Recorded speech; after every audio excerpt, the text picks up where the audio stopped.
Hello, welcome to my channel veg guide. मेरे channel में आप लोगों का एक बार फिर से स्वागत है। आज हमारी हिंदी पेडागोजी की 3rd क्लास है और मैं आज आप लोगों के लिए एक और नए टॉपिक के साथ आई हूँ। उस टॉपिक का नाम है शिक्षण सहायक सामग्री, टीचिंग एड्स। तो इससे पहले हमेशा की तरह अगर आपको मेरा वीडियो पसंद आए तो मेरे वीडियो को लाइक और चैनल को सब्सक्राइब करना मत भूलिएगा। और हाँ, बेल आइकन को प्रेस करना तो बिल्कुल मत भूलिएगा ताकि मेरे आने वाले वीडियोस का नोटिफिकेशन आपको समय समय पर मिलता रहे। चलिए स्टार्ट करते हैं। शिक्षक सहायक सामग्री। और हाँ, इस वीडियो को अच्छे से समझने के लिए, इस कंसेप्ट को अच्छे से समझने के लिए अंत तक मेरी वीडियो में बने रहिए ताकि आप इस टॉपिक को अच्छे से समझें।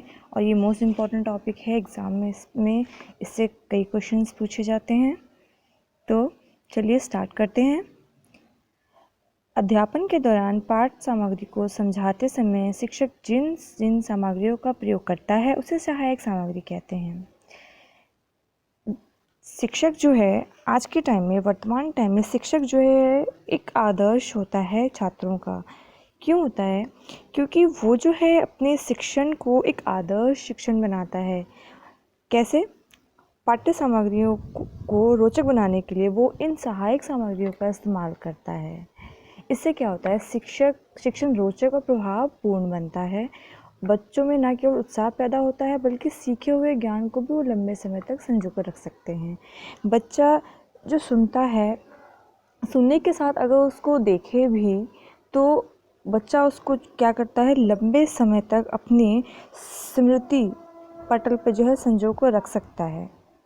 और जो है ऐसी शिक्षण वातावरण को जो है सकारात्मक वातावरण कहते हैं, क्योंकि इसमें जो छात्र हैं वो सकारात्मक रवैये के साथ बैठते हैं और पढ़ते हैं।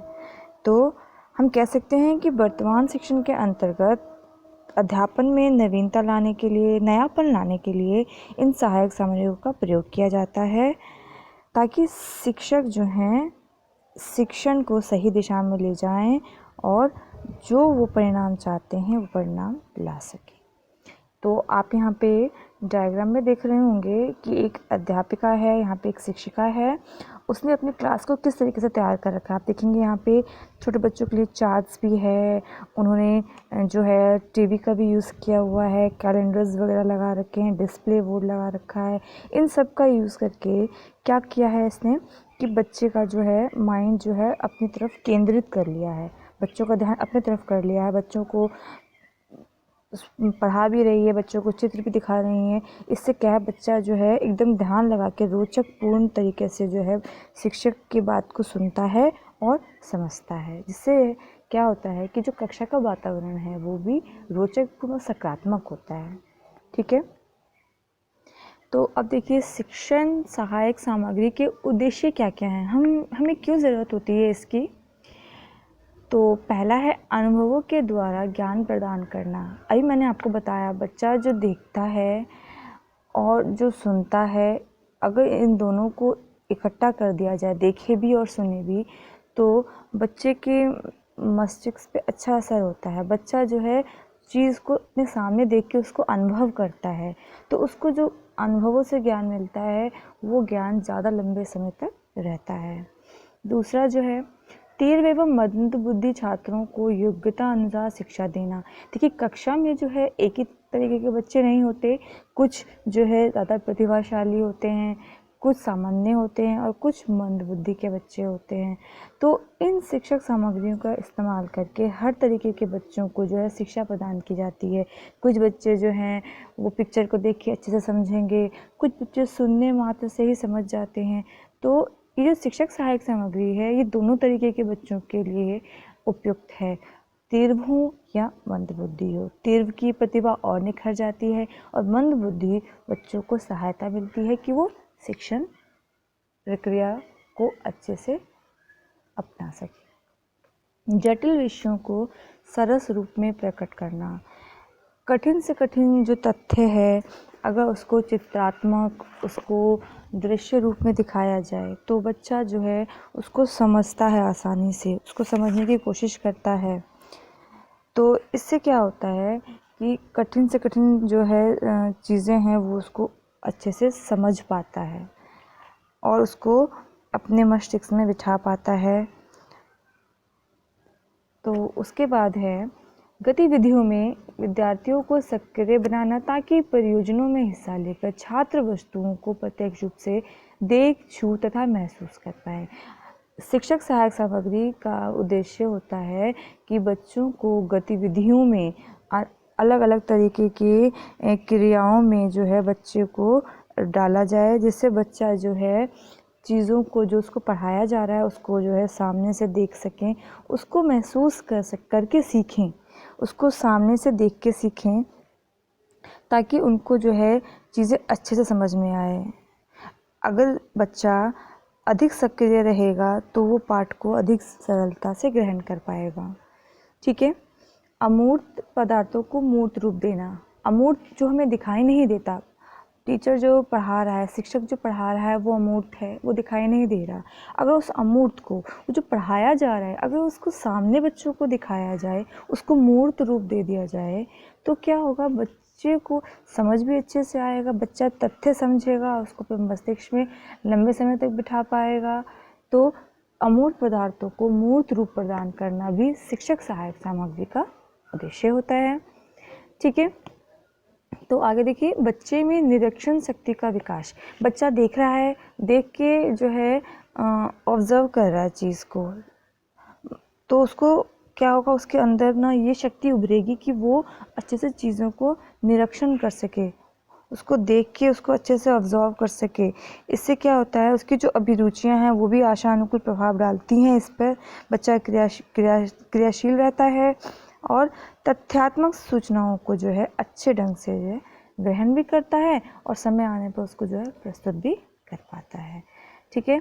तो आगे बढ़ते हैं। शिक्षक सहायक सामग्रियाँ होती किस किस टाइप की हैं, मैं आपको टाइप्स भी बताऊंगी और मैं साथ में आपको उसका विजुअलाइजेशन यानी कि उसका दृश्य भी दिखाऊंगी कि सामग्री किस टाइप की होती है। ठीक है। तो अंत तक मेरी वीडियो में बने रहिएगा ताकि आप चीज़ों को अच्छे से समझ भी पाएँ। तो देखिए, शिक्षक सहायक सामग्री में सबसे पहला है आपका कि दृश्य साधन।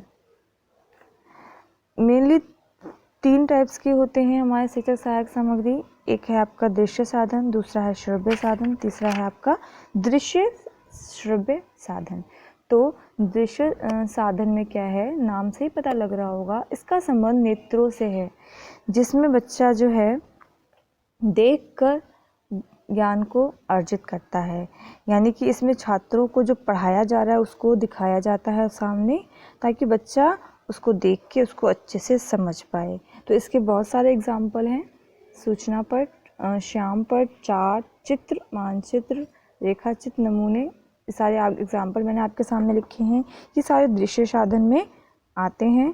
ठीक है। तो देखिए, मैंने आपके सामने पिक्चर भी लाई हूँ, ब्लैक बोर्ड का है। ब्लैक बोर्ड जो है ये सबसे जो है क्या है, पारंपरिक साधन है एक शिक्षक का। ये सबसे मेन साधन है, ये हमेशा से चला आ रहा है और अब भी चल रहा है। ठीक है। इसका उद्देश्य क्या होता है, इसमें जो है चीज़ों को जो है स्पष्ट किया जाता है बोर्ड पे, उदाहरण दे के, चित्र बना के, स्पष्टीकरण से। तो इसका श्यामपट का जो है बहुत ज़्यादा उपयोग होता है। जो भी अध्यापक पढ़ा रहा है उसको बोर्ड पे लिख देता है, ताकि बच्चा उसको साथ साथ देख के भी समझ पाए। ठीक है।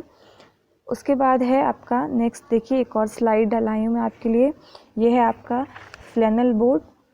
देखिए, फ्लैनल बोर्ड में क्या होता है, इसमें जो है कुछ विषय दे देंगे बच्चों को, कोई भी टॉपिक दे दिया जाएगा और उसमें जो है कोई जानकारी या चित्र एकत्रित करने के लिए कहा जाएगा। जैसे कि मान लीजिए, ये यहाँ पे डायग्राम में आप देख रहे हैं कि एक पेड़ है, यहाँ पे एक उल्लू बैठा हुआ है, बादल वगैरह बना रखे हैं। यानी कि ये चित्र इकट्ठा करके इसके ऊपर पूरा एक कहानी बना देंगे और इसके ऊपर बच्चों को स्टोरी सुनाएंगे, जिससे कि बच्चा देख के इसमें इंटरेस्ट लेगा, उसमें रुचि दिखाएगा, उसमें सीखेगा। इससे बच्चा जो है चीज़ों को माइंड में बिठाएगा और ध्यान नहीं भटकेगा, सबसे बड़ी बात है। ठीक है, तो फ्लैनल बोर्ड का यूज़ किया जाता है छोटे छोटे बच्चों को कहानी वगैरह सिखाने के लिए। उसे चित्र इकट्ठा करके जोड़ने के लिए दे देंगे, फिर उस पर कहानी बनाई जाएगी। फिर है आपका सूचना पट। सूचना पट जो होता है, इसको हम जो है बुलेटिन बोर्ड भी कहते हैं। इसमें जो है बच्चों को राजनीतिक, सामाजिक, आर्थिक, साहित्यिक का सामयिक आदि पक्षों की जो है जानकारी दी जाती है। इसमें पेपर आदि की कटिंग को, कोई विशेष टॉपिक्स को जो है बोर्ड पे लगा दिया जाता है, डिस्प्ले कर दिया जाता है, ताकि बच्चे उसको देखें, उसमें रुचि जागृत हो और वो उसका इस्तेमाल करें, नॉलेज लें, ज्ञान अर्जित करें। ठीक है, सूचना पट के बाद फिर हमारे पास आता है प्रोजेक्टर। प्रोजेक्टर में आप लोगों ने देखा है इसमें क्या किया जाता है। इसमें जो है जो भी टॉपिक को पढ़ाया जा रहा है उसको चित्रात्मक रूप से दिखाया जाता है बड़े पर्दे पे। आधुनिक शिक्षा प्रणाली में इसका जो है बहुत ज़्यादा महत्व है। ऐसे चित्र जिन्हें आँखों की मदद से नहीं देखा जा सकता, उसको दिखाने के लिए प्रोजेक्टर का यूज़ किया जाता है। इसमें एक अंधेरे कमरे में बड़ा सा पर्दा लगा देंगे और स्लाइड्स होती हैं, कुछ पिक्चर्स की स्लाइड्स होती हैं, उसको जो है इस प्रोजेक्टर के सामने रखी जाती है और एक एक स्लाइड की फ़ोटो जो है उस बड़े पर्दे पर दिखाकर बच्चों को समझाया जाता है, टॉपिक को समझाया जाता है, चीज़ें दिखाई जाती हैं। लेकिन ये थोड़ी महंगी पड़ती है, तो इसका जो इस्तेमाल है वो जो है कम किया जाता है। ठीक है, तो इसके बाद देखिए मॉडल्स। बच्चों को जो मॉडल्स दिखाए जाते हैं, इससे भी बच्चा जो है अच्छे से समझ पाता है। ये मेनली साइंस सब्जेक्ट के लिए अच्छा रहता है। ये जो है सामग्री भी जो भी है उसको इकट्ठा करके उसको जो है किसी कहानी या किसी साइंस की बात करें तो किसी टॉपिक से जोड़ देंगे। जैसे कि एग्रीकल्चर दिखा रखा है, इसमें एग्रीकल्चर के बारे में सारा बताना है, तो चीज़ों को इकट्ठा करके पूरा सीन तैयार कर देते हैं। इससे बच्चों को दिखा के बच्चों को सिखाया जाता है, ताकि बच्चे जो हैं अच्छे से इसमें समझ पाएँ। छोटे बच्चों के लिए इसका इस्तेमाल कहानियों के लिए भी किया जा सकता है। ठीक है, मानचित्र। मानचित्र तो हम सभी जानते हैं। इसमें जो है नक्शे के माध्यम से कौन सा देश कहाँ है और किस देश की भाषा क्या है, राजधानी क्या है, कौन से देश में कौन सी भाषा बोली जाती है, किस भाषा को बोलने वाले लोग अधिक रहते हैं। इसमें बच्चों को जो है मानचित्र की सहायता से जगह दिखा के उस जगह की भाषा, उस जगह की जो है और जो है फीचर्स हैं वो बताए जाते हैं। उसके बाद है आपका सेकंड आ जाता है, जिसका है नाम श्रव्य साधन। इनमें वो साधन आते हैं जिनसे बच्चा कानों से सुनता है और तब ज्ञान अर्जित करता है। इसमें सिर्फ सुन के ही बच्चा जो है ज्ञान को अर्जित कर रहा है। ठीक है, तो इसमें रेडियो होता है, ग्रामोफोन, लिंगवाफोन, टेप रिकॉर्डर वगैरह का यूज़ किया जाता है। ठीक है, इनसे जो बच्चा ज्ञान अर्जित करेगा सुनने के माध्यम से, इसमें अपनी जो है वो श्रवण शक्ति का इस्तेमाल करता है। तो आपके सामने मैं पिक्चर भी लाई हूँ, देखिए रेडियो। रेडियो जो है ये सबसे महत्वपूर्ण उपकरण है। वर्तमान में नवीन यंत्रों के रहते इसका प्रयोग अब कम दिखाई देता है, लेकिन अभी भी ग्रामीण क्षेत्रों में देखेंगे तो इसका बहुत ज़्यादा इस्तेमाल किया जाता है। इसके माध्यम से जो है उच्च कोटि के शिक्षा शास्त्री हो गए, भाषा विद्वान हो गए, राष्ट्रीय अंतर्राष्ट्रीय चर्चाएँ होती हैं, नाटक और कहानियों का प्रशारण किया जाता है, जिससे बच्चा जो है भाषा को सुनता है और सुन के उसको सीखता है और ग्रहण करता है। ठीक है, तो अभी भी बहुत जगहों पे इसका इस्तेमाल किया जा रहा है। अब देखिए आपके सामने हम लाए हैं ग्रामोफोन और लिंगवाफोन, दोनों ही हैं। रेडियो की भांति जो है ये भी शिक्षण का जो है प्राचीन माध्यम है। वर्तमान में इसका प्रयोग कम देखने को मिलता है, लेकिन इसका भी बहुत उपयोग था। इसके माध्यम से जो छात्र हैं अशुद्ध उच्चारणों को शुद्ध करने में काफ़ी मदद लेते थे। इससे जो है बच्चे रिकॉर्डिंग सुनते थे और बच्चे उसको दोहराते थे और बच्चे जो अपने उच्चारण को स्पष्ट करते थे। तो ये अब देखने को नहीं मिलता, क्योंकि ये नवीन साधन का शिक्षण का पार्ट नहीं है, लेकिन पहले टाइम में इसका बहुत ज़्यादा इस्तेमाल होता था। ठीक है, तो उसके बाद आता है आपका टेप रिकॉर्डर। ठीक है। टेप रिकॉर्डर भी आप सभी जानते हैं, टेप रिकॉर्डर ध्वनि के ज्ञान के लिए बहुत ज़्यादा अच्छा होता है। इसमें बच्चा जो है रिकॉर्ड की हुई आवाज़ को बार बार सुनता है और सही उच्चारण करने की कोशिश करता है। बोलने में कहाँ गति रखनी है, कहाँ विराम रखना है, कहाँ आरोह कहाँ अवरोह है, इन चीज़ों को ध्यान रख के उसको क्या है सीखता है और समझता है। ठीक है, तो चलिए आगे बढ़ते हैं। अब है हमारे पास दृश्य श्रव्य साधन। अब जो है बच्चा जो है देखेगा भी और सुनेगा भी, दोनों ही ज्ञानेंद्रियों का इस्तेमाल करेगा, आँख व कान, और इससे बच्चा शिक्षा ग्रहण करेगा।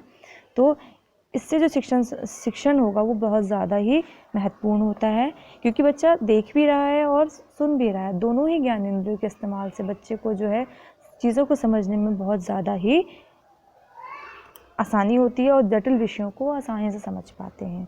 ठीक है, तो इसमें भी 3 मैंने नाम बताए हैं आपको, टेलीविज़न है, नाटक है और चलचित्र है। यानी कि पिक्चर्स दिखाएंगे आपको, नाटक दिखा देंगे, टेलीविज़न पे आपको कॉन्सेप्ट चीज़ें बता देंगे आपको। अब ऐसे ही एक और है, देखिए संवाद सामग्री।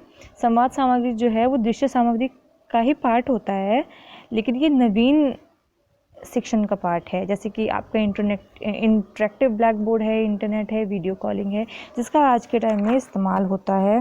ठीक है, इसमें क्या है, ये नई तकनीक तो है, इसमें जो है बच्चा जो है इंटरेक्ट भी कर सकता है, जिससे बच्चों को अपनी गलतियों का साथ साथ पता लगता रहता है। किंतु कंप्यूटर में इंटरनेट की मदद से भाषाओं का अनुवाद, अक्षरों के ज्ञान, उनको सही रूप में लिखना बच्चे सीखते हैं। बच्चा ईमेल भी कर रहा है, पत्र लेखन कर रहा है, चैटिंग कर रहा है, तो इससे बच्चे की जो है भाषाई क्षमता बढ़ती है। लेकिन अभी भी जो है ये जो संवाद की सामग्रियाँ हैं सब जगह पर नहीं है। इंडिया जैसे विकासशील देश में ये सभी जगहों पर मौजूद नहीं है, इसीलिए अभी ये बच्चों की पहुंच से थोड़ा दूर है। देखिए टीवी का पिक्चर मैं आपके लिए लेके आई हूँ ताकि आप समझ सकें। इसमें बच्चे बहुत सारे भाषाई वीडियोस, एजुकेशनल सीन्स देख के बच्चे सीखते हैं। ठीक है, उसके अलावा इनके अलावा 3 टाइप्स जो मैंने आपको बताए, इनके अलावा कुछ और भी शिक्षण सामग्रियाँ हैं जिनका इस्तेमाल जो है अध्यापक करते हैं। इसमें पहला है आपका भ्रमण।